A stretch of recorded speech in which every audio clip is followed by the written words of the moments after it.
Welcome back, everybody, to another episode of Comic Shop Talk on the Late Night Chat Network. That's right, we're back, everybody. I hope you guys are watching us over here on this YouTube channel now. And if you've yet to do so, make sure you subscribe to the Late Night Chat Network. Any of you guys that were viewers of us over on the Late Night Collectors community, we've transferred all of our content over to this new YouTube channel now. So if you are still watching us on Late Night Collectors community, make sure to subscribe to Late Night Chat Network. That's where all our future videos will be. But once again, welcome to Comic Shop Talk. I'm your host, Nico, and joining me today, as always, my co-host, Chris. How you doing, Chris? Hey, not too bad. How are you? I'm good. I'm shooting on location here again. I'm not in my usual place, my usual setup here today. And as a result, I wasn't able to organize the art for you guys. So today we're actually just going to be talking about the comics like we used to, maybe without Sans art, no art. Yeah, you're like, oh no, I'm not going to remember everything. It does help. I do have my tablet here at least, so I have that to look at if need be. So so no art today, unfortunately. When I'm on the road, it's a little bit harder for me to be able to pull that one off. So we will have that set up back for you guys next week. But make sure to, as I mentioned, like and subscribe to the channel. You can check out our playlist of all of our previous episodes of this. Make sure you're subscribed to Late Night Chat Network, Late Night Collectors community. We're going to leave it up for a couple more weeks now that we've transferred all the videos over, but that's going to be deleted soon.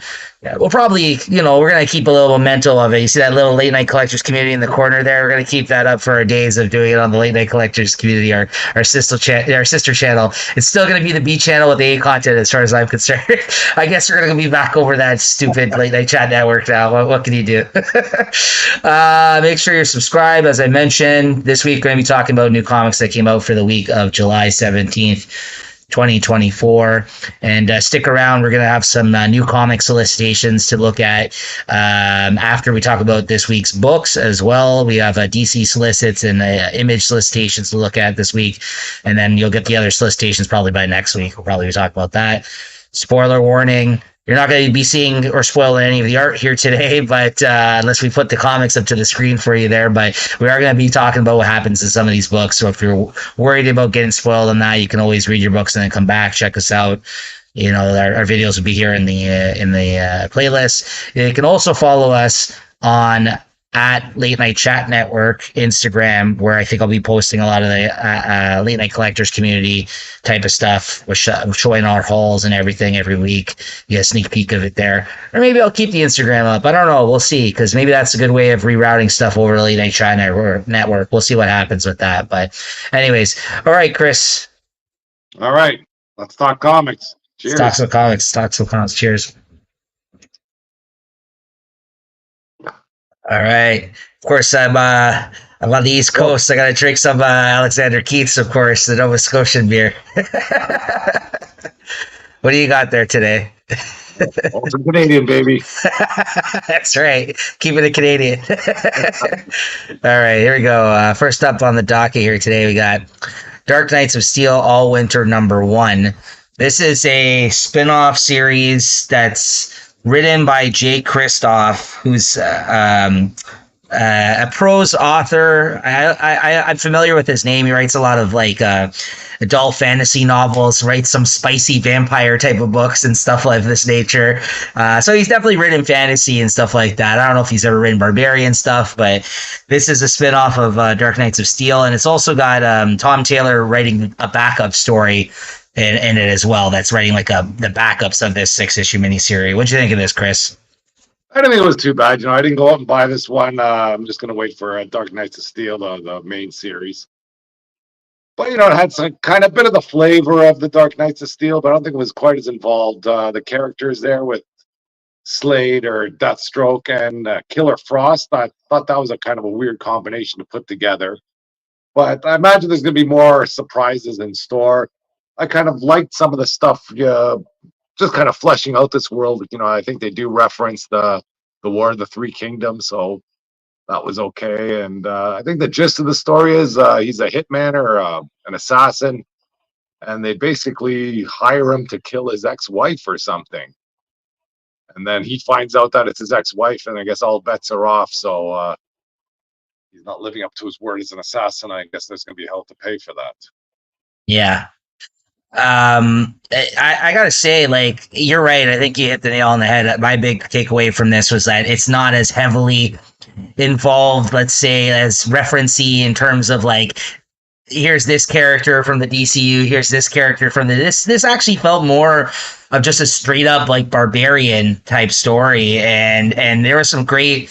The art is great in this book. The art is really good. Like the art's like all black and white in this one, and this artist Tirso, it's just like one name, Tirso. I've never, I think, heard of this artist before, but or seen their work, but it was really solid art, I thought. And I mean, it looked good with the black and white as well. And then even in the backup, the Tom Taylor backup had a Federico or what's his name, something Federici or something, Riccardo Federici, who did like a fantasy book called The Last God for DC like a few years ago. And he actually is an artist you're familiar with too, Chris. He did a lot of the stuff with Philip Kennedy Johnson, the Action Comics stuff that he did at that. Yeah, like the War World stuff. His art looked pretty good in this. So like I think they got the right artist for this book. It's a pretty cool barbarian type of story. But you're right, other than the fact that like this is Deathstroke and the character that shows up at the end in color, which I don't know what's going on. Ask you about that. You know, it's a good use of color because it does make the shocking surprise, I guess. That it's shocking that this person's in color. And I think they reference about a lot how there's no color left in the world. Or at least in their kingdom. Green Arrow. Do you have any idea who that's supposed to be? Green Arrow, I would think. I would think Green Arrow. Was he in Dark Knights of Steel? Because this looks kind of like Green Arrow to me. Well, didn't Green Arrow put the arrow through the eye of Superman's father? Oh yeah, I think he was in Dark Knights of Steel. I don't know then who this is, because like the green and the blonde hair is the only thing I was really going off of here. So I don't know who this is going to be. So I guess we'll find out because I don't know. Yeah, I have no idea. Then he's got green eyes too, though. I don't know. I guess we'll see. I mean, like, but I just feel this does feel even more far removed from like Tom Taylor. I think did a good job. We were big fans of Dark Knights of Steel. Especially when it was coming out on time. Those last few issues took a while to come out, but as a whole, like we really enjoyed that series. I remember, and that was one of our favorite books that year it came out. And then Tom Taylor, I think, did a great job with that. But he also did a great job of like every issue you were getting like 10 different characters of like, oh yeah, this is this version in this world of this character from DC. This kind of felt like a departure from that a little bit, even though there was some reference to stuff, or like you said, they weren't leaning into it as much. So like like as a barbarian comic or stuff like that, like there were some great sequences. Like he fought like a kraken in the water there, like a big sea creature. There were some badass fights in this book, and as like a sword and like sorcery, like kind of like a Conan-esque type barbarian book. It reminds me a lot of Conan. Yeah, it was good for that, but as a DC Elseworlds book, I think it fit. And now it's got the Elseworlds title on this book now. You know how like before they didn't have Elseworlds, but it technically was an Elseworlds book. But now it's like an official Elseworlds book now they brought the imprint back, right? But so I think it fails in that sense a little bit, but otherwise I thought it was a pretty good book. And I, of course, because I'm not around, I didn't pick up my books this week. That's why you won't see me with issues. But I did pick this one up, so I'm not too upset about that. But and the backup was all right. It was okay. Yeah. So what would you give this then, based on that? 3.75. I enjoyed it more than I thought I would. Yeah, I would give it a 3.75 as well. I probably would have given it a 4 if it was just like if it was just like a Conan book or a Barbarian book or something like along those lines. But because it's the DC Elseworlds, I think that they didn't give us enough of that side of stuff, I think, in this. We'll see what happens next issue. All right, next up we got Phoenix #1, which we're getting all the new X-Men books that are going to be coming out over the next few weeks here. So, I got the Rose, I think it's Rose Beach or something cover. That's a nice one. Nice. A lot of nice covers for this year. But as for the comic itself, I don't think I'm a big fan of this Phoenix as like some galactic crusader. I prefer my Phoenix to be Marvel Girl back at home with the X-Men. I like that they did have some scenes with Scott Summers there where they're just kind of talking telepathically and having some avatar sex, I guess, through their mind. But the story, it's a decent story. I can say that, kind of something happens, and I think she saves some planet, and it turns around to come to bite her in the ass or something. I forget what happens. That one person that escapes. I think she's trying to hold everything together, and then one of the prisoners escapes, and he ends up on that planet that they saved, and I guess he's going to wreak havoc there. And they're bringing in the Starjammers. So the only good thing I did was I did like seeing Nova. I haven't seen Nova in a long time, and he seems to be a good character that I wouldn't mind reading more about.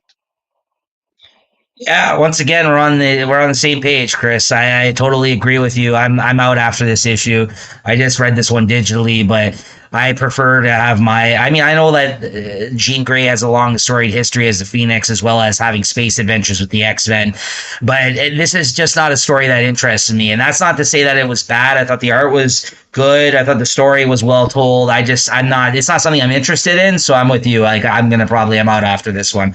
I just tried it out because I figured you were going to try it out. And, we'll see. With these X-Men relaunch books, I'll give each probably first issue a try at least, even if it's something I'm not interested in. But yeah, no, I like Marvel Cosmics so much. And like you said, I did like seeing Nova. I like seeing that the Starjammers were in at the end, but I just don't care about the Phoenix involved in that side of things. And I know as the Phoenix, she's part of those characters with the space, and they've had lots, but I'd rather see an X-Men adventure in space as opposed to just Phoenix out on her own, right? Or Jean Grey. Really powerful in it too. Like she's a Phoenix, though. Like that. I know she is, but what can she do? What? She stopped a black hole or something. I don't know. It's a little too much. Yeah. So I'm out on this one, but it's listen, I'm not. It's just because I'm not interested in it. It may not be that bad. I gotta be honest about like that it's something I'm not interested in that sense, so maybe somebody else will be. So anyways, what'd you give it this one? I give it a 3.5.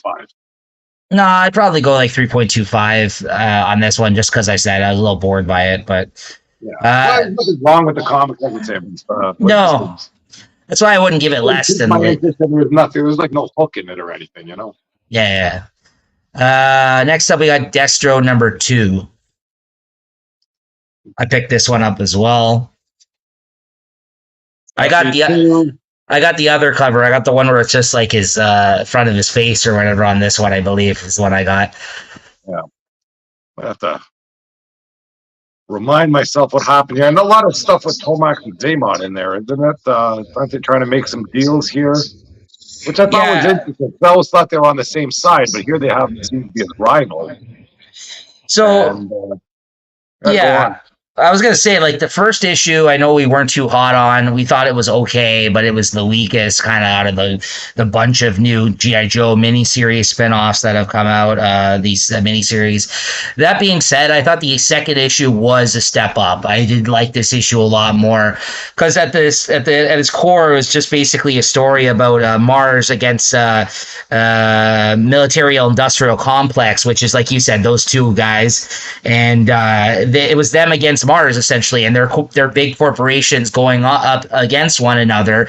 And at the end of it, they're like, listen, we're all in this to make money. We all have our own ulterior motives of why we build these things and why we wage war on each other. Like, you know what I mean? And they're like, we don't want to, mess the money, fumble the bag. Like, you know what I mean? Like, I think it's so they kind of come to some sort of agreement there, it seems like, at the end. But of course, Destro is Destro, and he's always got other plans for his enemies as well, right? That's kind of the gist of this issue, I feel like, right? But I do like that there's that Energon sort of wild card in there that's, that hasn't been part of these stories before. I think, wasn't there one sort of safe house he has that has like his private store of Energon or something? And I just want that other, with Tomax and Xamot or the Crimson Guard, to find out about that. So it's interesting, but I'm not enjoying this as much as I hoped. But really, I wasn't expecting much from a Destro comic to begin with. And I'd give this a 3.5 still. I give this a 3.75. I think it was a step up from the last issue, like I said. But otherwise, it's still my least favorite of the G.I. Joe miniseries. And I'm looking forward to see where this goes what kind of part he'll play post this series, right? Because, like you said, other than him, Mars having that industrial complex that has the energy on it right now, I don't know if he's going to actually be the big bad, like in the whole Energon universe stuff, or if he's just going to be like another player. I think that's really what's going to happen. But Well, we'll it see. seems like Cobra hasn't even, like the Cobra Empire, let's say, hasn't even been sort of put together yet. Because all No. these pieces are working sort of apart from each other. Well, if you remember at the end of the Cobra Commander miniseries, Destro only shows up at the end of that, and Cobra Commander like joins him. Yeah, they all have at- sort of ulterior motives. I'm going to screw this guy over, and he's like, "Oh, I got this guy. I'm going to screw him over." So yeah. yeah, I do like the way he's written, though. I think he's as a bad guy. I think they're writing him like good. Like I think they're doing a good job of writing him. He's kind of like a Doctor Doom-esque type character, if that makes any sense. Not as great as Doctor Doom, but like he's you know what I mean, like he's got his best interests involved in everything. I think of like what he wants, as opposed to, I think other people might come at him thinking that he wants one thing, and meanwhile he wants a whole other thing, right? There's ulterior motives involved here, so we'll see. Next up, you got Catwoman 67, Chris. nice cover here. The Lobos cover. See that? Oh yeah, nice one. Very nice. And then once again, I got a David Nakayama cover inside. I love this. Love the way they're doing their variant covers. Might have to pay a buck extra, but I think it's worth it. And I think in this one here, there's like some gang war going on again. There's the White Glove group. I'm not sure who they are, but I think they're the ones stealing all these artifacts. And Catwoman kind of puts together her team of the gangs of the docks there, or Alleytown, wherever she works. And they're all kind of fighting out there. I think, what's his name? Robin puts in not Robin, Nightwing. He has an appearance in there, kind of talking to Selena Kyle. I go, hey, how come you're back in town? How come you're not talking to Batman? So they have a bit of exchange there, where she said, hey, Batman's not calling me either. So that's all kind of interesting side notes, or a bit of the soap opera story there that's going on. And I think at the end of this comic, she might have to call the big guy to help her out if she's in dire straits. But of course, that's where all the comics end. But the art in there is great. There's some nice, almost feral scenes of Catwoman where she's attacking somebody, and she's got her knees up by her ears, like strangling some people. So it's looking good, and I'm enjoying this run here. But after this arc, well, I think I was looking at the solicitation. They might be buying a few more of these just because some covers coming up. But we'll see how it goes. I'd give this one a 3.75. Okay. Next up, I got Namor #1 that I read this week by Jason Aaron. I think this is like a 7 or 8 issue miniseries. I think they had said they announced when they announced it. It was a weird number. It was a couple more than like what they normally do, let's say. But yeah, this was good. I like this. I'm interested to see where this goes. I wasn't familiar with the artist so much on this. This is basically now like the only problem is I don't really know what happened to Namor prior to this series. And there's probably a note at the start that actually, you know what? I don't see one. I picked this issue up. I don't see one here though. But anyways, I don't really know you don't need to know. It would have been nice, I feel like, to see, like, basically he stepped down as King of Atlantis. He's not King of Atlantis anymore. And he's basically turned his back on the sea in general. And he's being held prisoner and kind of mistreated. And they're not giving him a proper water supply, which he usually would require to live. So he's weak, and you're getting a lot of inner monologuing at the start of this, and he's like kind of in shackles in like a maximum kind of security prison type of place, and like the Raft or something like that. No, he's on the United Nations Special Detention Unit Sea Cage prison. There you go.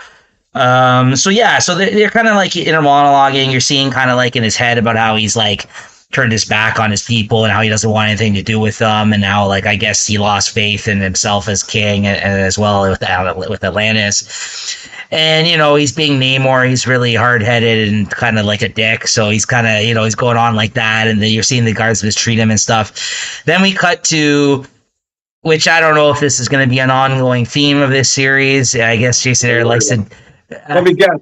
They cut back to him as being a kid that lived in the desert or something. Yeah. No, don't tell me that they go back to some kid scenes. Yeah, it's him as a teenager becoming the king of Atlantis, essentially. So it's Jason Aaron, I guess, likes to do this like he did in Punisher, which I know Chris wasn't that big of a fan. But I got to say, like, these scenes I did think benefited the main. Like, it didn't really have a direct relation so far to the main story that and there wasn't as much of it in this issue, so we'll see where he goes with it, because it didn't bug me so much this issue, but I also kind of I rolled my eyes because I'm like, oh, you're gonna do this again to relate his past self to his new self. But with the Punisher, it was kind of for stupid reasons. I felt like in that story that we were getting him younger to kind of make sense of like how you know what I mean, like, so that's not really the case here. You're kind of just seeing him. So far, what you got in this issue is that he was always a dick. Like, so like it's kind of it's actually not bad so far. I will say that. Like a sunshine's and bubblegum teenager where something happens going to happen to him that turns him into a dick. He's just always an ass. Yeah, no, that's not the case so far, because like there's moments in the past sequence in this where it does show some of the people because he was like meant to be king, but he was a child at that time, and it's like the throne was his, but he had yet to kind of be that person. There was some people that like had picked on him or kind of like were dicks or whatever, but then like you think there's going to be like some sort of like moment where like he learned something from this whole experience, and then it just turns out he was just cold-hearted even then. Like, so it's kind of like it was not what the Punisher kind of sequences were in that sense, where he used to be a good guy and then you have to see how he came to that or whatever, right? Like, or whatever that story was. I just know we weren't fans of the past story. I will say this, and if it is going to be the ongoing thing throughout the series, I hope it's as good as it was in this issue, but we'll see. That being said, the main story I thought was really interesting. By the end of it, one of his people that's from Atlantis, I forgot which character this is. He's a guy that Stingray. He comes and tells him, I got good news for you. I was able to talk to the authorities, and we got you a few-day release to go, like, I don't know if it's like to go clean up something. People have that prisoners sometimes have to do like work and stuff like that. So he gets him on some sort of workday release thing for a few days, and he's like, now this is your perfect chance to go back and reclaim Atlantis, right? Like I'll spring you out for a bit. And he's like, no, I don't want any part of that. And then what he describes that's going on now, because Namor doesn't know what's going on, and what Stingray tells him is almost like it's like a Game of Thrones-esque kind of situation where several people are fighting for the throne and nobody is worthy and everybody's at odds, and like it's like a mess. Like the Atlantis is like a mess down there. So like I'm actually interested to see where that's gonna go. Like this like whole thing of him returning, and like all these people are gonna be fighting for his throne. And like, this is somebody that doesn't want it himself, but he's like, okay, well, if there's nobody else and you're telling me you need me, then I'll come and do it. But like, this is not something I want for myself anymore. And now it's kind of like Heavy is the head that wears the crown type shit, where he's like, yeah, see, of course there's nobody else that's good for their throne. And they all gave me a hard time when I was ruling Atlantis, right? So it's an interesting angle, actually. So like, and by the end of this, he gets let out of the prison. And like the guys try to apologize and that were mistreating him, the guards on his way out. He's like, okay, you're free to go or whatever. And Namor threatens them on the way and then you see him like triumphantly go back into the water. Like, so it was a good setup issue, I gotta say, for an interesting series, hopefully. So I did like it. I'll give it a 3.75 out of 5, almost a 4, honestly, after talking about it. But just because of the structure and how everything was a lot of setup in this issue, I'll wait and see what happens. But so far so good, honestly. I'm really excited to get the next issue of this one. So and then there's just a few quick hits on my part, things I read here. Titans number 13. Still not great. Sorry, Tom Taylor. This is your weakest book by far. And, if I was still picking up the physical issues of this, I probably would have dropped it by now, but I dropped it long ago. And I probably won't even be reading it on digital anymore either soon, because it's just, this storyline is still going on with the Hell storyline and what's her name's in the Raven's body. Negron and all those like devils, and there's like a bunch of shit happening in hell. There was an interesting thing that happened at the end of the issue. Finally, though, Spectre shows up, and I'm a huge fan of the Spectre. So I don't know what. So you got another issue out of me at least. So we'll see what happens with that. But other than that, not great. I'll give this a 3. All right, next up we got Scarlet Witch #2. I'm done with this as well. I've been reading this in trade.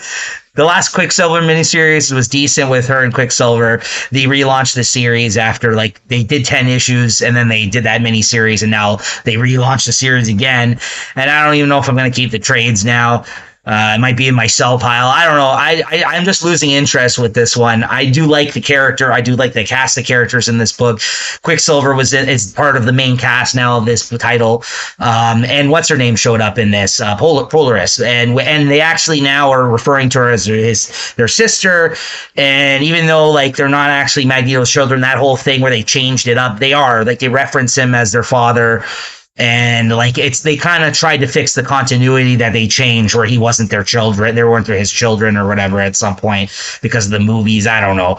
Anyways, the art's good. I like a lot about this book, but it's just too much magic type stuff happening. And I know that sounds weird because I'm a huge fan of Doctor Strange, but there's always some interesting stories in Doctor Strange. I find like in this one, it's just like one magic user versus another magic user constantly, and I just don't feel like it's evolving past that, past the interesting cast and the character itself. It's the stories aren't as interesting, I feel like, as it goes on. So maybe I'll revisit it in trade. We'll see, but I'm not reading it online anymore. That's it. I'll give this also a 3 out of 5 this week. Napalm Lullaby #5. I dropped this in issues as of last issue. That was my last one that I picked up. Rick Remender book. You didn't read this, did you? No, I didn't. So a lot happens in this issue.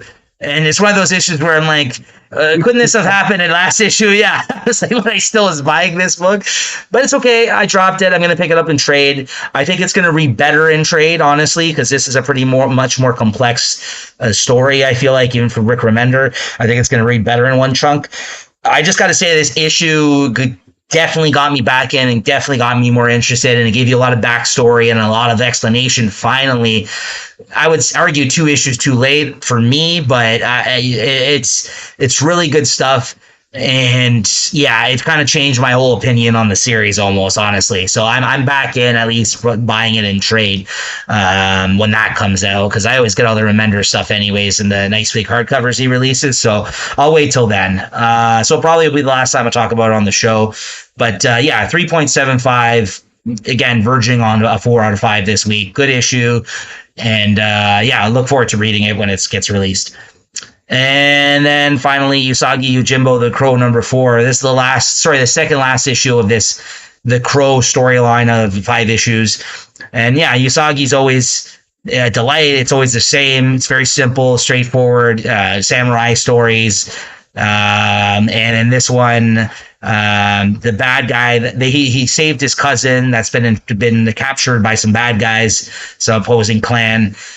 He saves him in this issue, and now him and the guys that were the bad guys that took him are going to team up, actually, as a result of taking down the people that they have to, like the ones that are enemies of his enemy, essentially. And it kind of, there's an explanation as to why everything unfolded that way, but I won't go into it. 3.5 out of 5 this week. Always a good time reading Usagi Yojimbo. Okay, there you go. Some quick hits. I kept 2 at that time. All right. Wonder Woman 11, Chris. Wonder Woman 11. Where's my copy here? You know, with Superman, I think the absolute tie-ins have been working, but with this Wonder Woman, Wonder Woman is having a great story that was going on. And I don't know, this one, it just didn't hit the mark for me. I thought the art was great for the story, and all the characters in there were great. I think she's holed up, I guess, with a few superheroes are just playing cards, just trying to lay low. Because I guess the world has been turned off on the heroes, and whenever heroes kind of pop themselves out, they're getting attacked. Like Wonder Woman has to worry about that, like she has to lay low. But anyways, and they're playing cards, so it's kind of nice seeing all those characters. And then that Amazo shows up. I don't know what the hell he was talking about the whole time. That robot, like, I don't know what he's quoting, freaking what, Mark Twain or something, and it looks like that's going to be some sort of theme, because I think they reference it in one of the other Absolute Powers. And I don't know if that's going to be some sort of weakness for him, but for an absolute power tie-in, what the heck, it was a good looking comic, and I thought they took the robot a little bit lightly until they realized that robot's freaking kicking ass. Yeah, it's an Amazo. Yeah, those are strong robots for sure. I totally agree with you. I wish they just kept this book out of the tie-in. But I did like the premise, the setup of this issue, but then the execution or the story itself, I wasn't as very much interested in. But like you said, Tony Daniel as a guest artist, great. And I love these characters. This is her with the JL8 Dark characters. She's a part of that team. So like I love all those characters. Spectre and Madame Xanadu and Constantine and Detective Chimp. Like that's always a treat for me to see them in the mix. That being said, the story itself was whatever.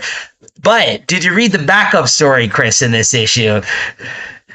I might have to remind myself. I'm pretty sure I liked it, but oh, it was great. It was basically they took her to the equivalent of what a Taylor Swift concert would be. Oh yeah, the Black Canary one. The Canaries, yeah. He's like, yeah. That was good. That's a good funny story. And so like they go to like a Black Canary concert, who's basically like a Taylor Swift, and her fans were called the Canaries instead of the Swifties, right? And like obviously the Trinity, she's all excited to go, and Damien's being this usual sour attitude, being like, oh, I'm just coming to this because for whatever reason, because you want me to. Well, I'm not got the tickets or something. You have to get his mom, Talia al Ghul to pull the string. Yeah, but then they get great seats. He gets brought up on stage, and then by the end of it, like he's a huge fan because he falls for how super hot she is. Let's be honest. Like she comes out. Who wouldn't go sideways for that? Right, but I mean, like he also gets into the music, but the way she comes out, I'm like, oh yeah, this guy is super. Like she came out and started dancing. I'm like, oh yeah, that's why. And then by the end of it, they run into a bad guy, and they start talking. Mongol or something. Yeah, it was Mongol. Like a bad guy. Yeah, that's yeah. It was Mongol. Yeah, exactly. Not just some random bad guy. They're fighting Mongol, and it's brought up something like him and Black or John is just like, oh, don't mind them. They're Canaries because they're talking about the newest album in the corner. And then Mongol's like, actually, I think this about the album or whatever. Like it was good. These backup stories went from like cute to actually kind of funny like lately. So I got.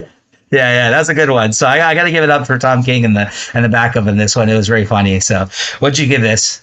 Well, I'm just rewinding that story. I think I'm bumping this up to a 3.75. Same for the backup. If not, I would probably go 3.5 range. But yeah 3.75 out of 5. Great backup story in this week. We got to mention when there's a good backup story because there's so many bad ones. That was a good one this week. So, all right, Chris. Next up, we got Blood Hunt, Laura Kinney, the Wolverine, #1. Yeah, I think I just read this one line just to see what's going on. And, this is another. I thought this was a good, decent Blood Hunt. I don't even want to call them tie-ins. It's not really tied into the story. It's just what's happening to all these people in the world. And I don't know where Laura Kinney is. She's, Wolverine. I don't know if that's good. I guess that's what they call her now, Wolverine. But she's trying to save somebody or something. Gabby, her sister. Yeah.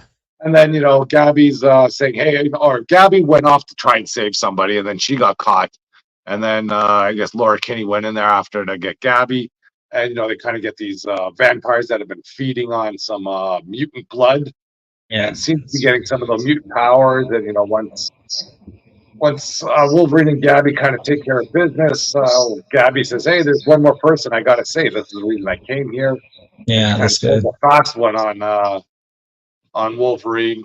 But I think all these tie-ins or these blood hunts, it just seems to be a good excuse to get these characters to let loose and just, cut heads and do whatever they do and stab people that are, well, I guess there were people before, so that's kind of a bit of a knock against it. Because all these, if these vampire heads supposed to get killed, all these people would be kind of turning back to human, but now they're dead. Yeah, I don't know if these ones in this issue in particular were actual vampires though, because the person that they had, prisoner, was Dracula's son. So maybe that's the case there, because you're right. They do end up killing a lot of people in this issue. But you know what? For what it is, it's a fun issue. Again, like, there's nothing wrong with it. It's not amazing. It's you know what I mean. It's not bad. It's good. It's a good. See these characters, they're always they're always saying that they're the best at what they do, and they're the ultra uber violent characters, get the best cartoon violence in there, and now you get to see them show it off. Yeah. What'd you give this one? Still give it a 3.5 though. Same, 3.5 out of 5. All right, next up, Superman 16. Also an Absolute Power tie-in. What'd you think of this? Yeah, this would be a more truer tie-in. I guess after Superman gets shot, I think they take him to the Fortress of Solitude or something, and he's wearing his healing suit. And I guess whatever other heroes, who's going out there to save people? Somebody's out there kind of running around picking up people and bringing them back to that Fortress of Solitude. I think they pick up Zatanna. She's looking great in here. Who's the artist in this one? Jamal Campbell. Great stuff. Great stuff. Dr. Midnight and Mr. Terrific are working on Superman at the start, which is kind of a follow-up to him dropping out of the sky in the first issue of Absolute Power because he got shot. So they're kind of doing surgery on him at the start. And they gotta get. They're talking about like the kryptonite knife and stuff like that, but they can't use it because he has to have his powers. So if he tore into him, keep it handy there. And then you can't talk about the appearance of Peacemaker whenever he shows up in a comic. Peacemaker, and I guess I forget what his partner's name is, like War Maker or something, or the woman Peacemaker. Yeah. And that's always good when he shows up, and he's there true to character, so that's great. And then in the back, I think the last page there, you get the reveal of Lois Lane. She's trying to take care of some business in Metropolis with, I guess, like an Iron Man suit on or something, or a Luthor suit. Yeah, because the Peacemaker's in there at that Supercorp trying to steal all the Luthor tech. I don't know if it's gonna make me sound like a perv or what have you, but Zatanna with the ripped stockings, great. I gotta say, it's just a nice little detail. What's that? It's all in the details. Yeah, it looks great. Like, you don't really see her in this much distress, let's say, in the comics. Like, listen, Zatanna was like in 2 issues this week, and plus that with their series out right now, that mini series, like there's lots of Zatanna going around right now, so I'm happy about that. I think she's a great character. All cheesecakey comments aside, no, she is a great character, and I'm always happy to see her in a comic. And this kind of follows up on some of the things that we knew previously about how Batman kind of helped train her.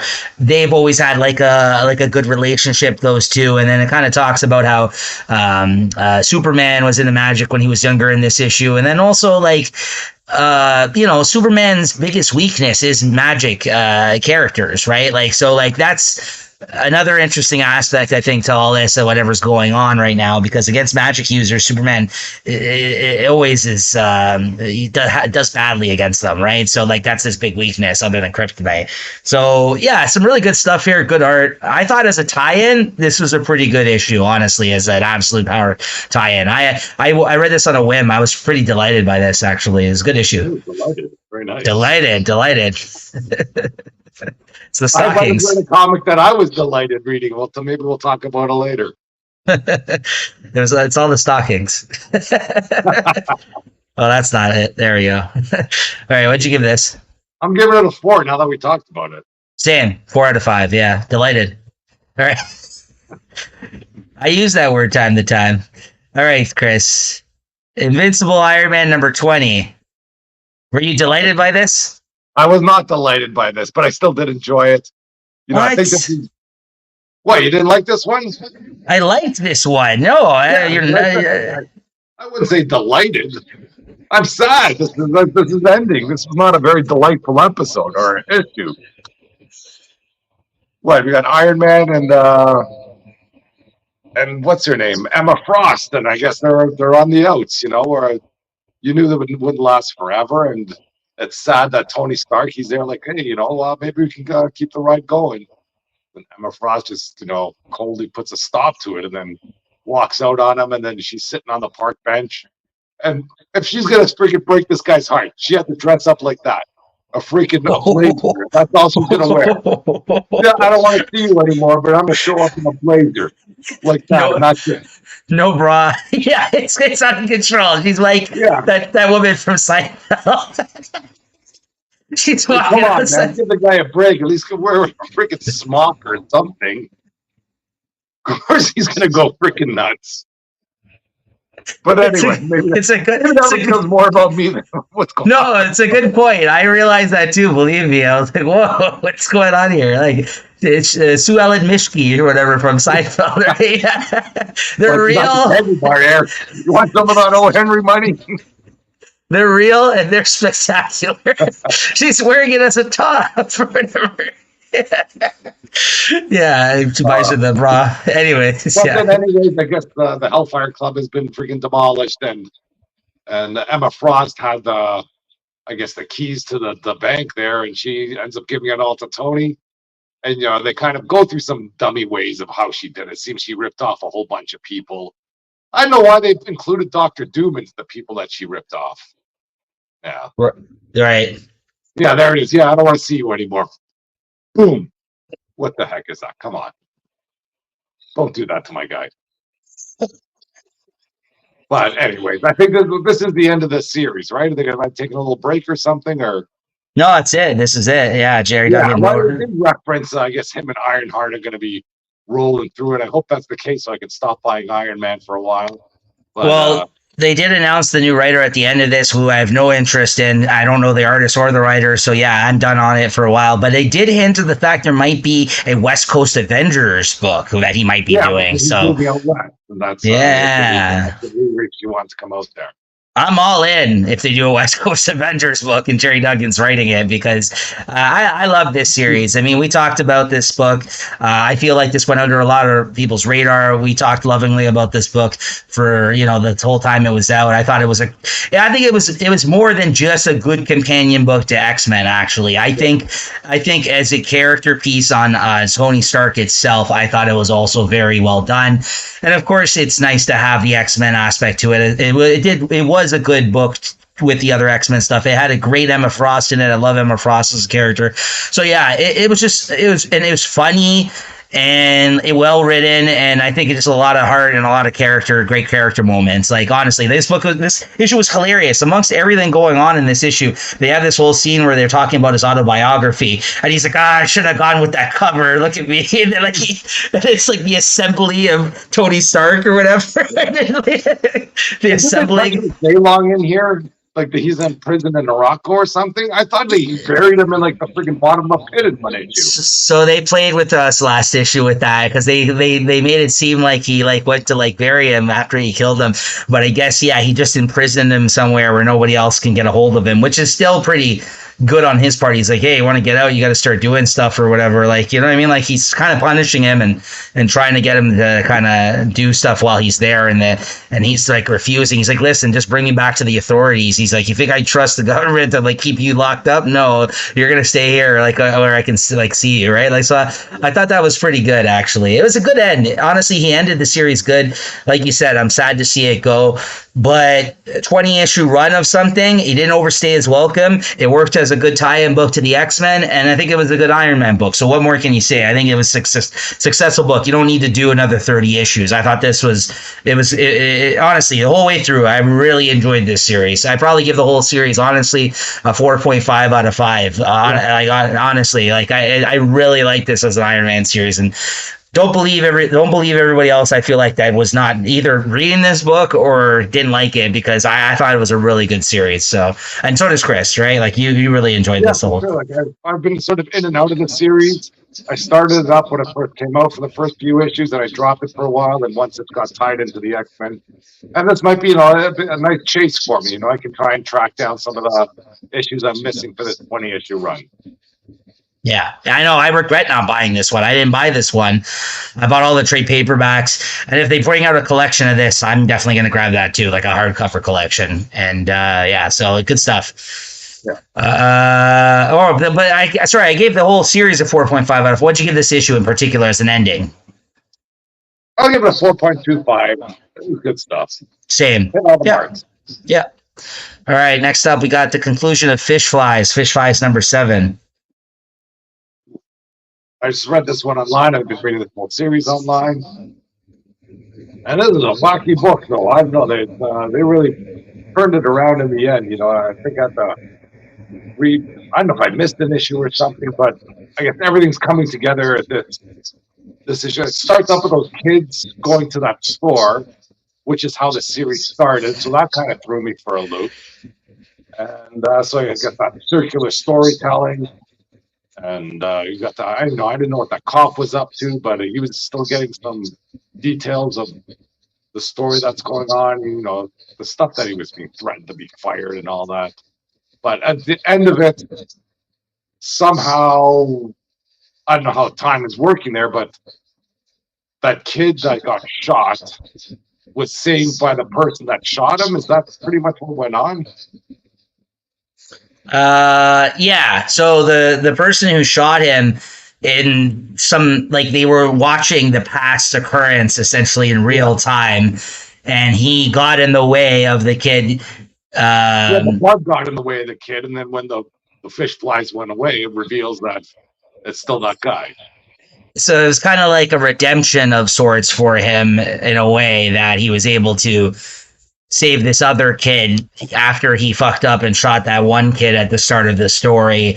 And I guess, like, at the end of the day, they're trying to show you that, like, this guy had a hard upbringing. He's not really a bad guy, but he went down a bad path and he made a mistake. And he felt something for this kid because he saw that he also had, like, a bad upbringing and, like, you know what I mean? Like, so, and she didn't have a great life. So I guess for whatever reason, like, it was kind of sad because she was like, oh, he was my only friend after he got killed. And I'm just like, yeah, the cop. But I got to say, though, the happy ending for her. She gets to live with the cop.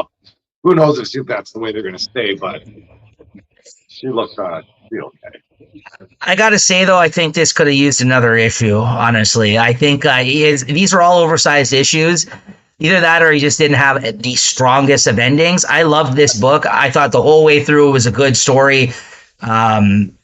Great. I mean, I'm a big fan of Jeff Lemire, and this is up there with a lot of his other things, in my opinion. But the ending itself, I thought, it felt like either a little rush or he didn't know what to do with it at the end, because there is this whole supernatural element, which, to bring that back to more of like a human kind of like grounded story, like on that level, like he normally does, like a lot of his stories are, it was kind of difficult to kind of do that. Like you said, like, you're not really 100% sure what occurred here at the end.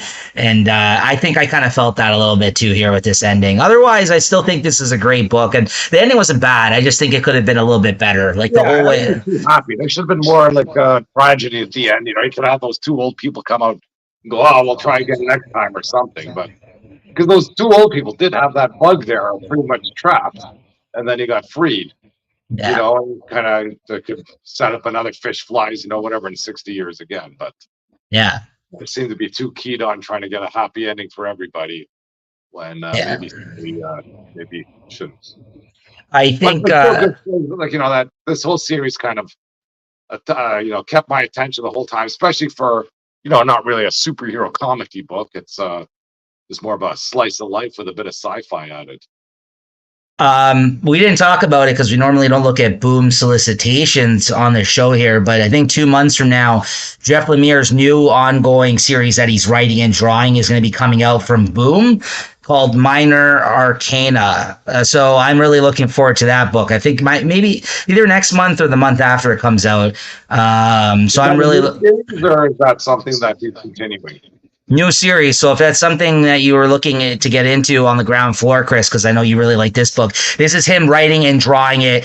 His next series. It's called Minor Arcana, and it's going to be from Boom. And yeah, it looks really good so far. I mean, I like all of his stuff. I think Jeff Lemire's best stuff is the stuff that he writes and draws. So, like, some of the things he writes, I don't click with as much as other things, but like his stuff that he does himself, I always kind of really dig. So yeah, that's something maybe you just want to put out there for anybody who might be interested in the next Jeff Lemire project. That's what he's doing, his next series. So, what'd you give this? I'll give it a 3.75, and then the series as a whole, maybe a 4.25 even. Same. Yeah, I agree with you 100% on that. Yeah, this is a good. I've already pre-ordered the collection. It's coming out in a nice hardcover, and I mean, I need it on my shelf. I really like this story, and I really enjoyed it. So yeah. All right, and then finally we got. Unless there's anything else I missed this week, Chris. Yeah. Yeah. I did get Witchblade. Oh, that's what you were delighted by. Okay, what is this number one? Oh, no, I thought we're doing or did we already do World's Finest 24? Was that from a different week? I thought that was this week. No, that's next. I was going to talk about that next, but you want to talk about which? Okay, well, you want to talk about Witchblade? Is this Witchblade 1? Well, this is the last comic. If Okay. World's Finest is the last one. I just picked up Witchblade. You know what? A Mark Silvestri property. I think it's been done by some other people. It's not a bad story. I guess there's still not sure of how the powers work and all that, but there's basically some sort of like mummy gauntlet or jewel that's been traveling around from people to people, and I don't know. Good art. It just reminds me of like the Spawn stuff, you know. It's like great art, you know, gritty action, but no soul. You know what I mean? Yeah. Yeah, all style, no substance, right? Yeah, it could be something. I'm not quite there yet, but I think I'm in for maybe another issue. Is there cheesecake? Is there cheesecakey art? Well, yeah. She's basically nude in that suit. Yeah, I know. Yeah, you know what I mean? It's the magical costume, so it doesn't have to follow the laws of physics and things like that. Well, at least you got that, right? Yeah, well, what I got. 5! No. What do you give it? That's like a 3.5. I wish you gave it. I wish you gave it a 5. If it was good, I would, but. All right. And then finally, we got Batman Superman World's Finest number 29, which is the conclusion of this Mr. Mxyzptlk and his friends, Batmite, and everybody else from that dimension storyline. And what did you think of this, Chris? Yeah, I think that this came out as a tease for this in the annual that just made me drop World's Finest. And I haven't been following the story all the way through. But, you know, I go, oh, it's the last one here. I'll read and see what's happening. And let me tell you, this was a delight. I did like this one. It was great. I go, maybe I slept on. I don't know if this whole arc has been like this. But it hasn't been bad. I've said that on the show. I'm like, it's not the best, but it's not bad. Like I thought I was gonna dislike this a lot more. Talking stupid all the time, but you know they seem to be real characters here in this one. You know they're going out to grab all the magic heroes to fight whatever the sixth dimension character. And, you know when they're pulling on them, the art is crazy in this. Not Dan Mora. He knows what he's doing. Holy smokes! He killed this issue. Killed it. Yeah, it was a great looking book. Yeah. You know, like even when they're pulling on the ropes, I think on those ropes you're just seeing like different flashes of I don't know, moments in history. I don't know what's going on there, but you know, Batman, I don't know why he starts laughing at the end because I guess this imp was pissing him off the whole time. He's treating this imp like garbage, and that his Batmite ends up. Say, what is he laughing so much because he looks like Clark Kent? Is that why he's laughing? No, because he looks like a little Bruce Wayne. That's why. Like that's what I got. Clark Kent curl then. Oh, maybe that's why he was laughing. I just thought it was like supposed to be a miniature Bruce Wayne. Maybe that is why. I don't know. It's just I thought that little swirl is like a signature Clark Kent hairstyle, but maybe not. I don't know. That's what I got. I don't know why they found it so funny either, but he thought it was hilarious and. You know, the Batmite sacrifices himself and he keeps his costume and, you know, puts him with all these other costumes at the end and the costume winks. Oh, yeah. But it was a delight and I thought it was a great issue. Yeah, I think delight is the word you could use for this issue for sure. And yeah, like I said, it wasn't my favorite arc, but it was a lot better than we gave it credit for when we got that annual issue, which that was terrible. That was garbage. It was a bad setup for this storyline, but I think along the lines of like this series, it's still been good and consistent throughout. And you know, like you said, you might get an arc here and there that you don't like. And I know that's usually when he anticipates that he'll jump off. But then you know after that arc, seems like they're right back to business. The next issue we got Wonder Woman in the mix with them. It looks good. And Mora always delivers in terms of his art. So again, like he has more Zatanna in this issue. and like you said, you had funny moments. When they aged everybody when they're pulling on the strands of time, Batman looked like the Dark Knight version, which was kind of fun, and because he was getting affected by it, and and just to see Dr. Fate and Zatanna and all those other magic characters there, it was a lot of fun. When they were trying to round people out, they went to Constantine, and he's like, "Oh, no trunks," and he's like sitting in a bar getting hammered. So fun stuff. It was a delight. There you go, Chris. I agree with you. Good stuff and good issue to end off the arc. What'd you give this? 4.25. Wow, I'll probably just go 4 on this one, but you're not wrong. It was probably the best. It's my favorite comic now, I think. It's very good. It might be. All right, so let's get into some comic book solicitations before we get to that, though. That's going to do it for the books we wanted to talk about this week, guys. Make sure to tune in weekly.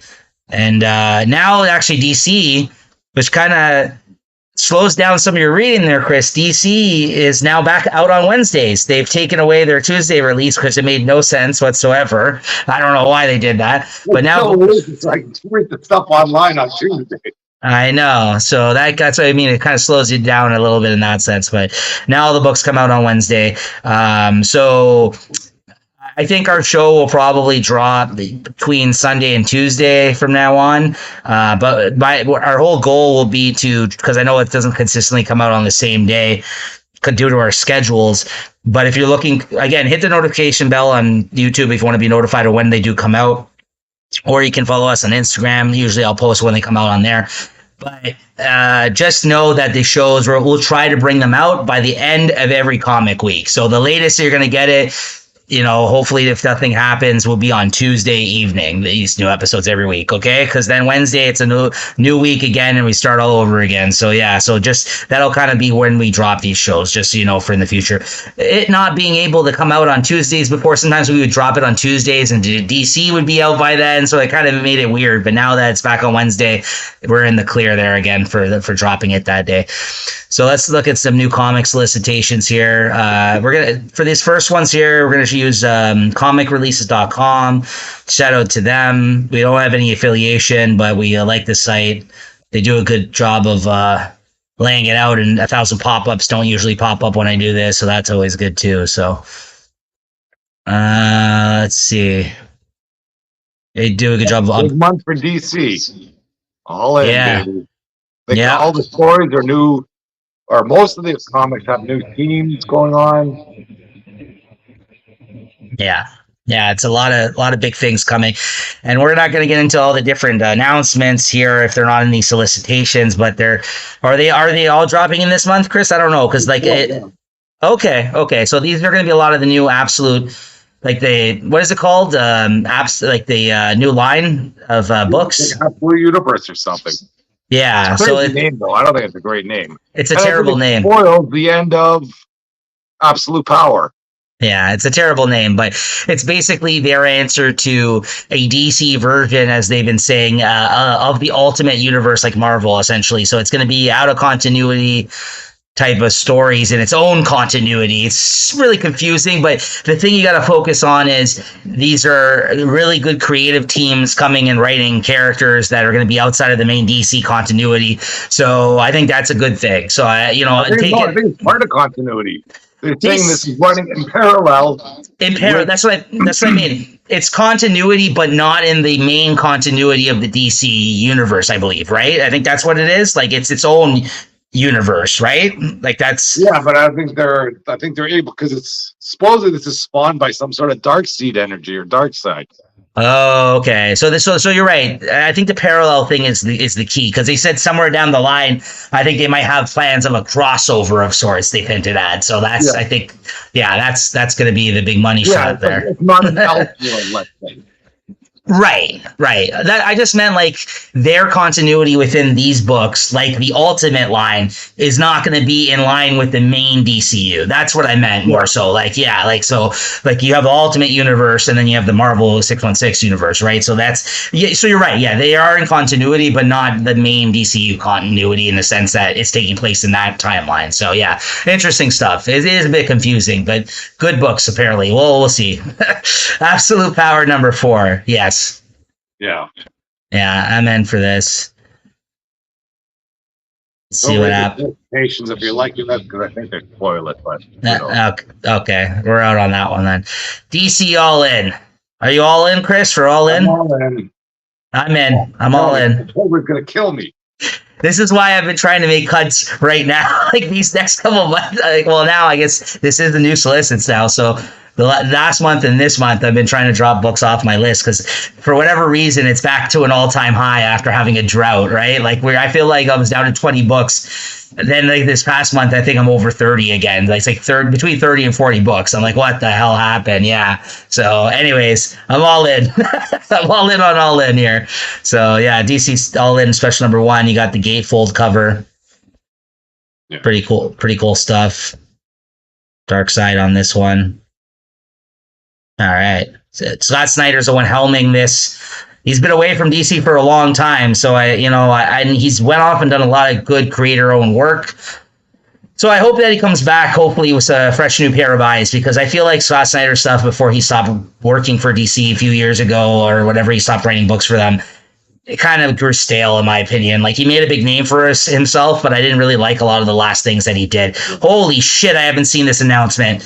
Scott Snyder and Nick fucking Dragotta on Absolute Batman number 1. God damn. Nick Dragotta is a fantastic artist. Oh man. Wow. I all in on this. Wow. That's crazy. Yeah. You in on this, Chris? Yep. Yeah. Wow. I'm more excited Scott Snyder, he does a good Batman. I've read Scott Snyder's other Batman stuff, but Nick Dragotta on this book is going to look very interesting. Okay, cool. This one I heard about, Absolute Superman number 1 by Jason Aaron and Rafa Sandoval. I'm in. Yeah. Yeah. What do you say of Superman here? There's no Fortress of Solitude. I mean, he grew up with like Clark, or with the Martha Kent and all that sort of stuff. Without the fortress, without the family, without a home. Wow, which is really what defines that character in a lot of ways. Yeah. Okay, that's interesting. Okay, back to basics. I like it. Absolute Wonder Woman by Kelly Thompson. Okay, yeah, I think I'm in. Hayden Sherman as an artist, though. I'm not a big artist. I hope it's freaking a good one.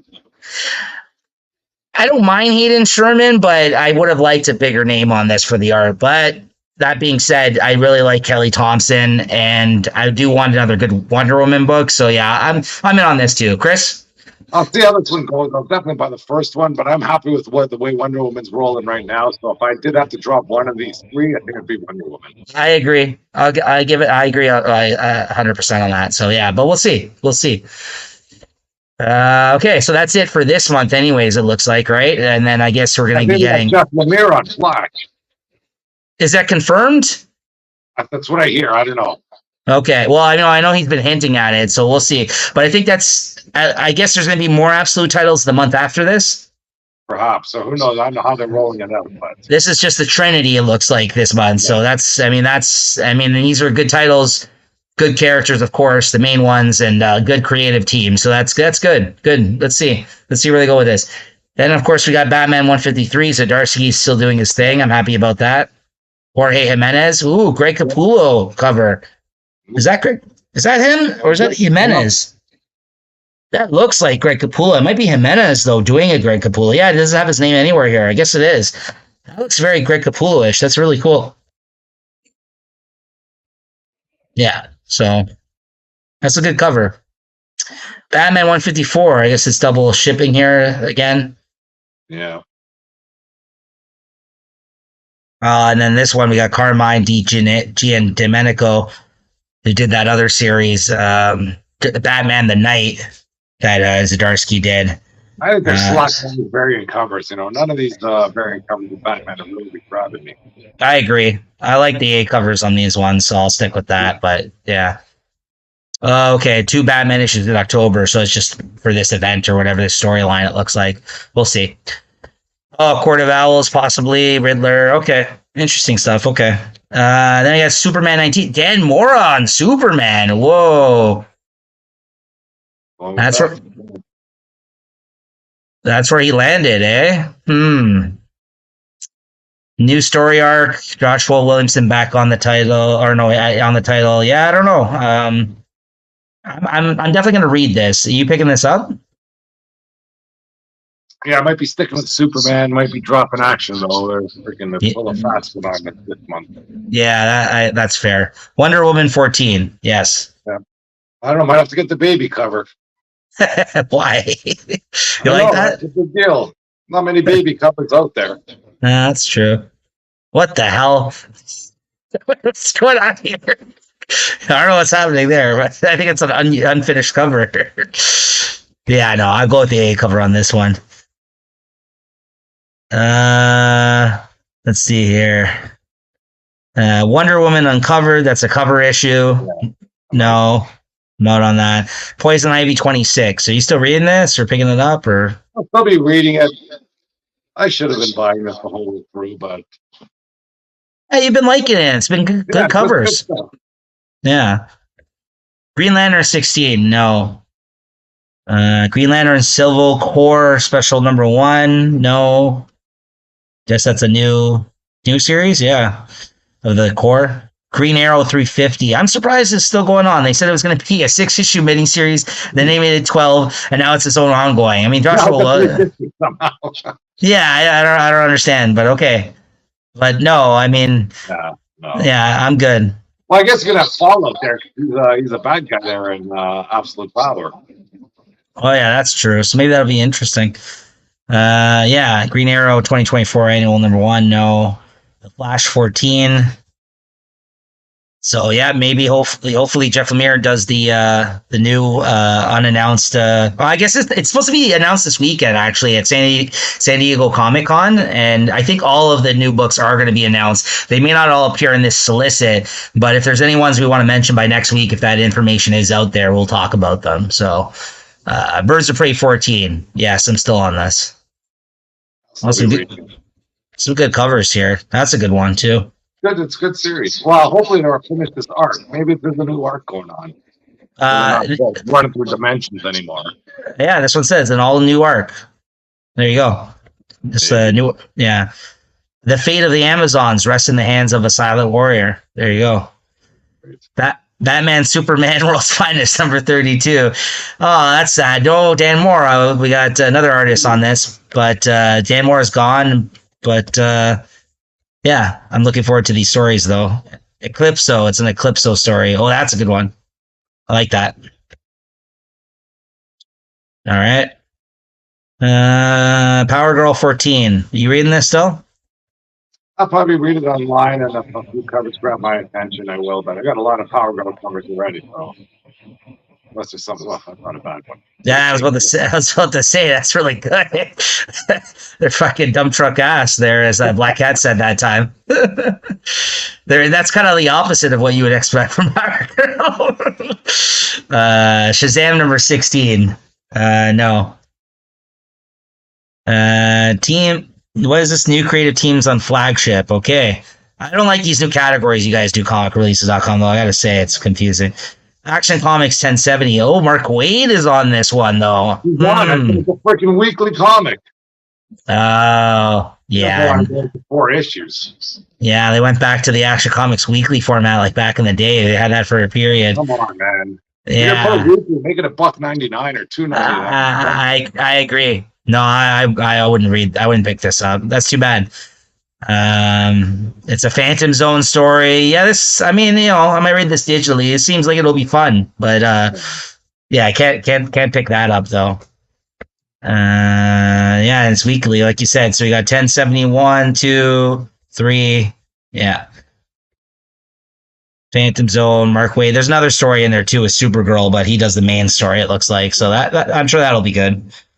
Detective Comics 1090. Tom Taylor's on the book now. Oh, I didn't know about this. I'm in. Mikel Janin, he's really good too. Oh, I didn't know about this. I'm in. You're back in on Detective. Yeah, same. Because Ram V there, he's finally done. So, oh, that's a nice cover. Yeah, I'm back in. I'm in if he's on this. Tom Taylor writes a good Batman. I've really liked some of that. He wrote like a few fill-in issues, a detective in between arcs in the past, like when other writers, like before the arc started, and they were really, really good. So like, yeah, and Mikel Janin is a good artist. Yeah, I'm in on this for sure. Nightwing 119. Dan Waters is the new writer. I'm out. Excellent. Good. Me too. Yeah, I'm out. Don't worry. I'm out on that. Dan Waters, I've read a couple of things by that writer as of recently, and I haven't been too impressed. So unless I hear good things that will bring me back, I'm happy to sit this one out with all the new titles starting. So Time to start Nightwing. It's over.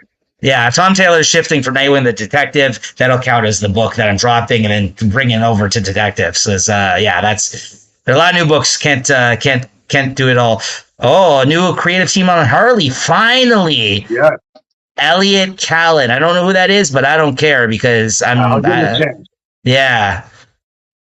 Oh, Mindy Lee is the artist. Okay. Oh, that's a nice cover. Hold on. Nice one. Is that the David Nakayama? Yeah, that's picking that one up for sure. Yeah. Very nice. Yeah. Back in. Well, it's always in, but anyways. Oh boy, Chris. Torrin Grunbeck. I gotta be in this. I know, but look at that cover. There's a Frank Cho cover. Where? Oh yeah. That is a good one. Yeah. Ballpoint pen cover. But Corey, come on. How can he do that to me? I've been watching this. Like, oh, let's see how we can screw Chris. You like cheesecake? Well, I bet you like Torrin Grunbeck. Yeah. But anyway, I'll buy for that cover. Yeah, you never know. She's been doing a lot of work. Maybe she's getting better. Maybe we were too harsh. I just don't think she had a voice for Thor, like or he, whatever. I don't know if it's a he or she. Yeah. Is it a he or she? She. Yeah. Torrin. Yeah. Yeah. And they say, didn't she change her name just so she could write Thor to make it sound more authentic? Yes. Yeah. Because she is like I don't know. She is Nordic or something like that. I don't know. So look at this. Titan 16. Tom Taylor's off the book. John Layman's taking over. Well, there you go. I think everyone else agreed with my opinion about how bad that book was.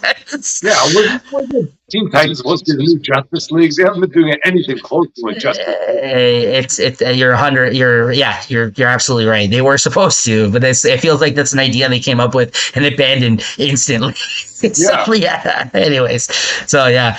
Oh, and there we go. We got Joshua Williamson. They're really shuffling the deck chairs here. Joshua Williamson is off of Batman and Robin now, and Philip Kennedy Johnson is now on the book, which I'm still not going to read, but that's cool. There's probably some big things happening in this comic from what I hear, but still good covers. Javier Fernandez on art. That's a good. I mean, that's a good team. There's too many Batman books, so. Yeah, I guess they're shuffling them around because a lot of these guys are going to be writing these new Ultimate kind of line books or whatever they're called. Batman Brave and the Bold, number 18. That's always like a mishmash. So, yeah, no, I'm not picking that up. There we go. All other multiversal series. Batman The Long Halloween and Last Halloween 2. Yes. Really? Is it good? I mean, listen, the original Long Halloween was good. The same writer is writing it. The artist has died now, so he's each issue. It looks like they're getting really good artists on them. So yeah, I'm gonna pick it up. I'm in on it. That's a maybe for me. This issue's Klaus Janson. I think the first issue was that guy that does all the work with what the hell's the name? The 100 Bullets artist. I forgot his name right now. I'm blanking on it. There's another artist that just announced he's doing an issue of it that I really like. So yeah, each issue will be joined by one of the top artists. Yeah, so I'm in on this. Batman and Robin Year 1. Yes. Really? You're not in on this? I'm tired of this Year 1. How many Year 1s have been for all this stuff? Is in the Batman Year 1? That was great. And now everybody's got a Year 1. Chris, this is Mark Waid and Chris Samnee, man. This is a great team. I don't know. We'll see. All right. Poison Ivy, Swamp Thing, Feral Trees. Oh, that's cool. She's doing a miniseries now, eh? G. Willow Wilson, Poison Ivy. She's taking it into a miniseries with her and Swamp Thing. That's cool. Yeah, why did you put that in a regular series? Oh no, this is just a one shot. Sorry, just a one shot. Oh, that's not bad.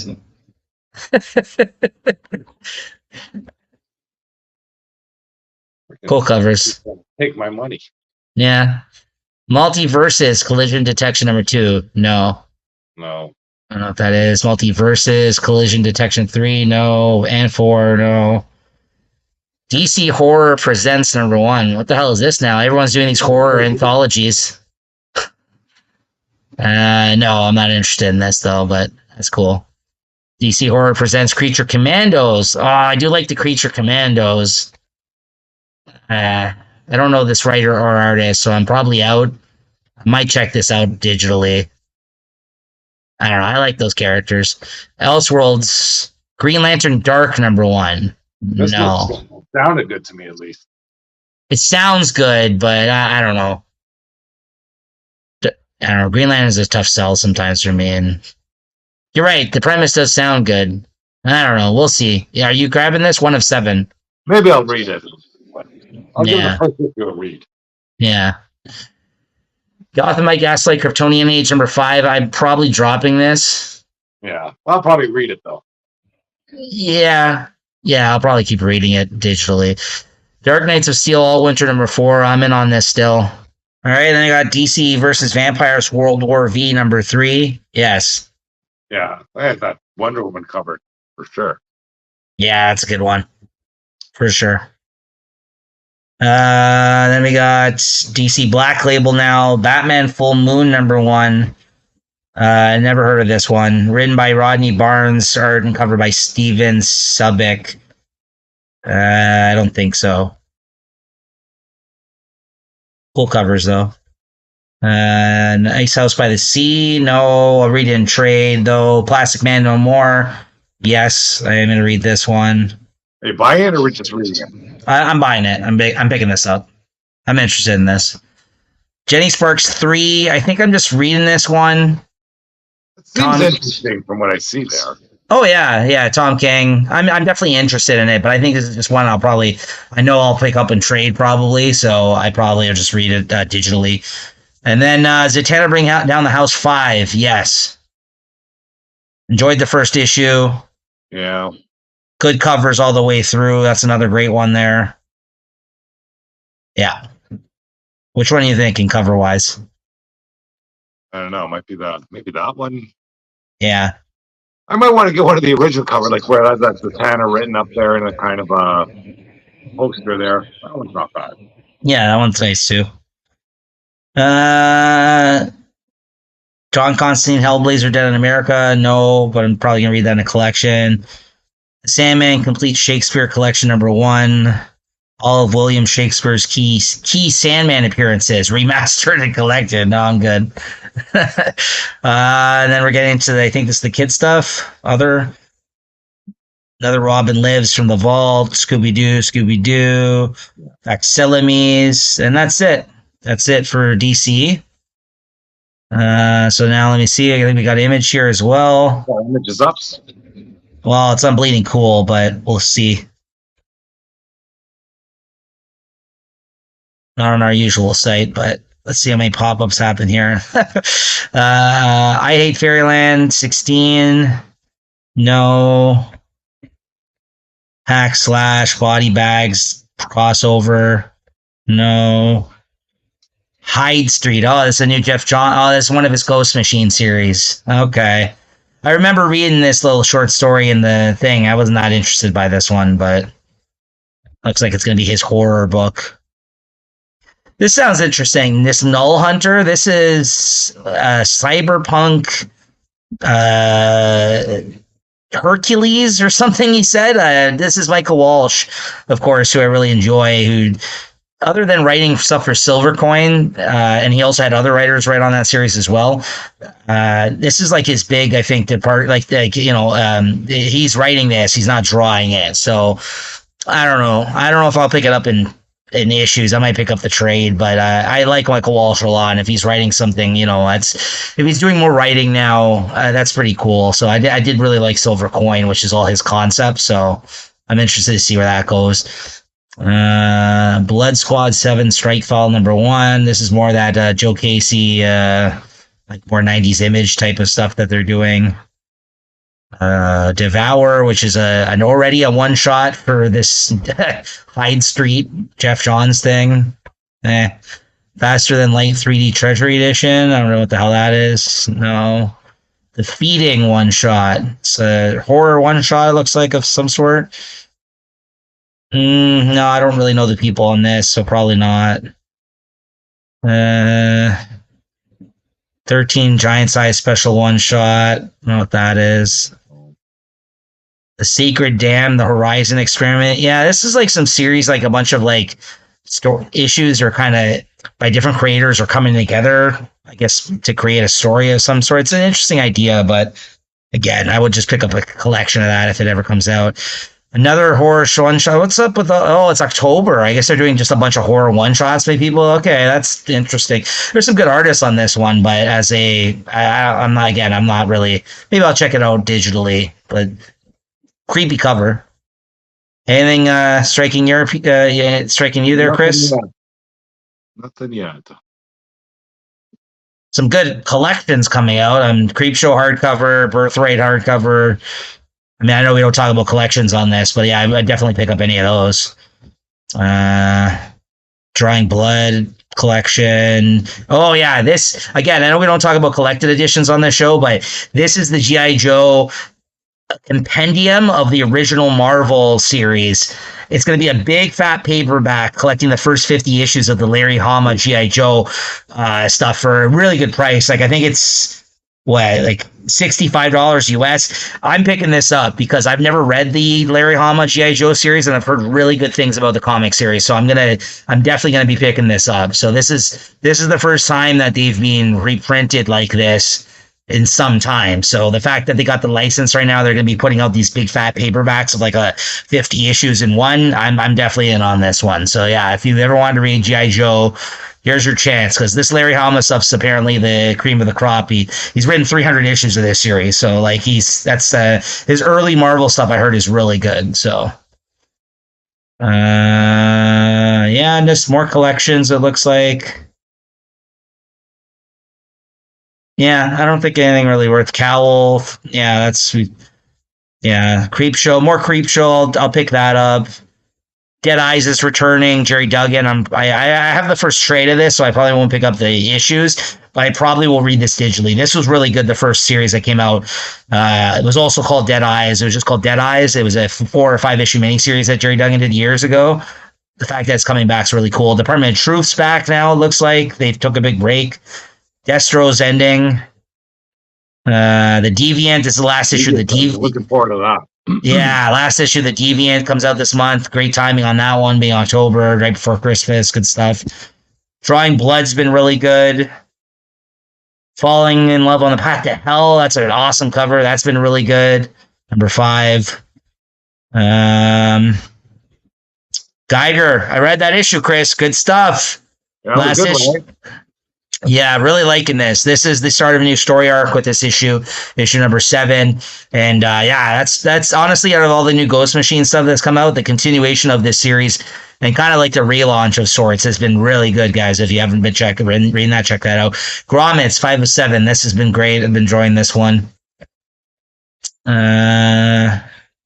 Kea, always good.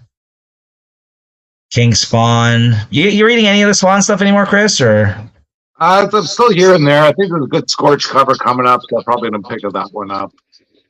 Okay. The Moon is Following Us is the new Dana Ward Johnson written series by Riley Rossmo on art. Really big fan of both of those guys, so I'm definitely going to be grabbing that.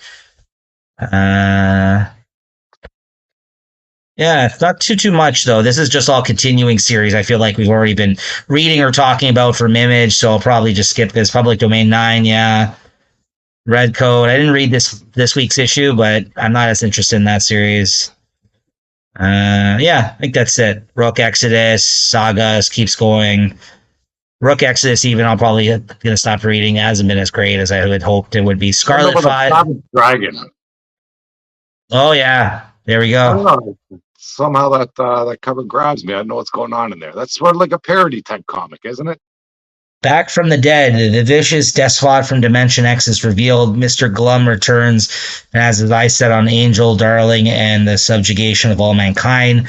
Meanwhile, Malcolm Dragon frantically tries to locate Glum's captive, Frank Darling, who may be humanity's only hope. Yeah, I don't know if that is a homage cover. It's online to see if it's my speed. Yeah. Scarlet cover. Yeah, that's a great cover. Whoever can't go wrong with that. Oh, I did read Scarlet too. That was great.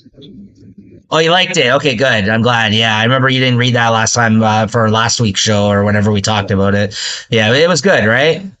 Yeah. That's Fun a and good. change. Can't go wrong with that. No, that's a good cover. That Scorch cover. That's a really good cover. Actually, I like that. So there's the Spawn. Yeah, Spawn kills every Spawn. Uh, Transformers. He's still writing it? Okay, it looks like Daniel Warren Johnson, even though he only said he had only signed on to write the first 12. It looks like he's still writing this on issue 13 of the new story arc. Okay, there you go. So there's some hope. There's some hope that he's going to continue with the book there. Art Jason Howard now. Okay, the new different artists. Okay, Oh, yeah, no, all right. Transformers is on the block, though. I'll say that much. I hear you. I hear you. Ultra Mega. Yes, I can't wait for this book. This is a big kaiju book. It's gonna be great. Might give it a Fra- chance. Frankenstein, great stuff. Michael Walsh, definitely gonna check that out. Violator is a series now, miniseries. Violent Flowers. I really like this artist. Never read any of her stuff, but the art's really cool looking. I think that's it. Void Rivals. Oh, nice. Looking forward to this. Yeah, this series is really picking up. It really is. It's funny because, yeah, it's kind of like the reversal. Transformers is cooling down and Void Rivals is picking up, right? All right, that's going to do it for Image Solicits this week. There you go, guys. So that's going to be that's for October. What we're looking to pick up for Image and Marvel. Sorry, Image and DC, and then next week you'll probably get Marvel and whatever else. Marvel's answers what DC All In is going to be. I'm sure they're going to try and push hard too. Then. Yeah. All right, Chris. What are you looking forward to reading next week? Let me pull that up here.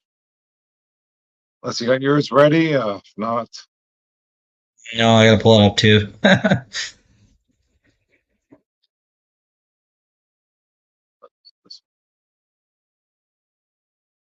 So that's for the week of July 24th. We'll look Yeah. through Marvel here. Oh, I'm getting that NYX #1. I got an Archer variant. Ooh, not much going on in Marvel next week. Is that it? I'm probably going to read Blood Hunt 4. I think that's it. I don't see much in there. Good. See through Image. Local Man 12. I'm not sure if I bought it or not, but definitely reading that. Sacrificer is 10. See what's going on there. Void Rivals 11. Definitely reading that as well. And let's see for DC. I'll probably be reading the Task Force stuff. That Absolute Power Origins. Not really looking into that. And I don't think I got Harley Quinn. Well, it looks like it's going to be a really small week for me next week. And I have Zatanna bringing down the house too. Yeah. Look, it could be under 5 comics I'm buying. We'll see. Not a big week for me either, but I maybe got a few more than you here. Batman Dark Age #4. Deadpool and Wolverine World War III #3. That's been terrible, but I got my last issue pre-order there. Harley Quinn 42. Sacrificers 10. The new Teenage Mutant Ninja Turtles comes out next week. Ooh. By Jason Aaron. Yeah. Void Rivals 11. Great stuff. Zatanna bringing down the house #2. Looking forward to that. Wolverine Blood Hunt #4. That's been great. And Universal Monsters Creature from the Black Lagoon #4. That's the last issue of that. It also has been like whatever. And then, yeah, some things I'll probably read digitally. Like you said, I'll probably read NYX and a couple other things.